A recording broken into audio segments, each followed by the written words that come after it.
안녕하세요. 5분 상식 교통안전 알리고 서울경찰청 교통전임 강사 김영태 경위입니다. 운전자분들이 알아야 할 교통상식을 쉽게 소개해드리는 시간이 되도록 하겠습니다. 어린이 보호구역 운행 시 운전자의 주의무는 무엇일까요?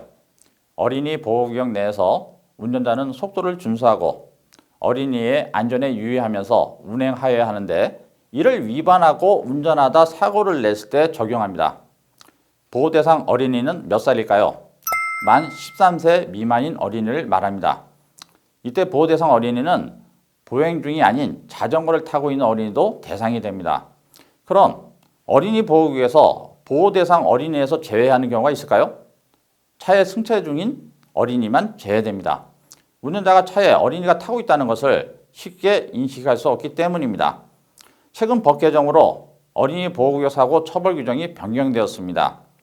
어린이 보호구역 사고는 12개 중과실 사고로 교통사고 처리 특례법이 적용되어 처벌했지만 어린이가 사상당하는 사고가 잦아져서 법이 개정된 것입니다.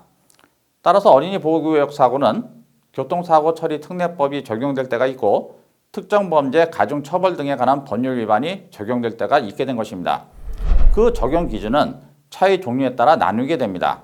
이 자동차 등 자동차나 언동기 장치 자전거로 사고를 내게 되면 특정 범죄, 가중처벌 등에 관한 법률 위반이 적용되는 것입니다. 자동차의 종류는 어떻게 될까요? 승용, 승합, 화물, 특수, 이륜 자동차, 또한 덤프트럭 포함 10종 건설기가 포함되고 언동기 장치 자전거는 배기량 125cc 이하의 오토바이를 말합니다.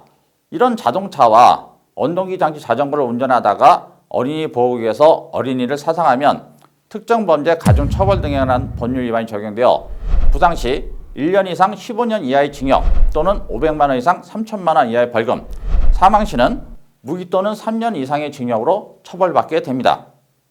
자동차와 언동기 장치 자전거가 아닌 다른 차, 예를 들면 자전거로 어린이 보호구역에서 사고를 초래하면 이때는 교통사고 처리 특례법이 적용되는 것입니다.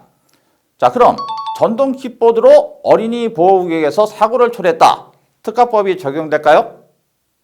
전동 킥보드는 언동기 장치 자전거에 포함되므로 특가법이 적용됩니다. 자, 참고로 운전자분들이 어린이 보호구역 내에서 제일 주의해야 할 장소는 어딜까요? 바로 신호등 없는 횡단보도입니다. 신호등 없는 횡단보도는 24시간 횡단보도이고 통행 우선권은 보행자에게 있습니다. 신호등 없는 횡단보도를 통행하는 차량은 주차된 차량이나 다른 통행 차량 때문에 좌우가 확인 안 될 때는 일시 정지했다가 출발해야 사고를 예방할 수 있습니다. 어린이가 차량들 사이에서 언제 나타날지 모르기 때문입니다. 다시 강조드리자면 어린이 보호구역 내에서는 속도 준수와 특히 신호등 없는 횡단보도에서 진행 방향 좌우가 확인 안 될 때에는 일시 정지 후 안전을 확인하고 운전을 하는 습관을 지니셔야 사고를 예방할 수 있습니다. 다음에는 행정처분과 자동차 보험에 대해서 알아보겠습니다.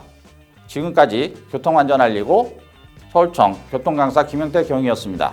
감사합니다.